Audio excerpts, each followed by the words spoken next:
திமுகவிடம் மாநிலங்களவை உறுப்பினர் பதவி கேட்பது குறித்து கட்சி தலைமை முடிவு செய்யும் என தமிழக காங்கிரசின் முன்னாள் தலைவர் திருநாவுக்கரசர் தெரிவித்துள்ளார். சென்னை ராயப்பேட்டையில் உள்ள சத்தியமூர்த்தி பவனில் செய்தியாளர்களை சந்தித்த திருநாவுக்கரசர் ஒரே நாடு ஒரே தேர்தல் குறித்து ஆந்திர துணை முதலமைச்சர் பவன் கல்யாணுக்கு கூறியதற்கு பதிலளித்தார்.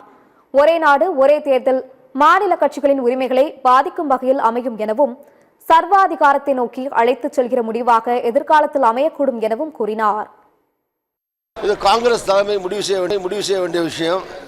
நாடாளுமன்றம் சட்டமன்றம் என்று வருகிற போது டெல்லியில் தலைமையில் எடுக்க வேண்டிய முடிவை தவிர தலைமையில் காங்கிரஸ் தலைவர் திரு மல்லிகார்ஜுன அவர்கள், சோனியா காந்தி அம்மையார், ராகுல் காந்தி, அதற்கென்று இருக்கிற குழுக்கள், இவங்களெல்லாம் காங்கிரஸ் தலைமை இது சம்பந்தமாக முடிவு செய்யும். மாநில அளவில் மாநில தலைமைகளையும் கலந்து கொண்டு என்ன முடிவுகளை எடுக்க வேண்டுமோ அதற்கேற்ப காங்கிரஸ் தலைமை அந்த முடிவை மேற்கொள்ளும். நாங்கள் தனியாக பதில் சொல்ல முடியாது, பதில் சொல்லவும் கூடாது.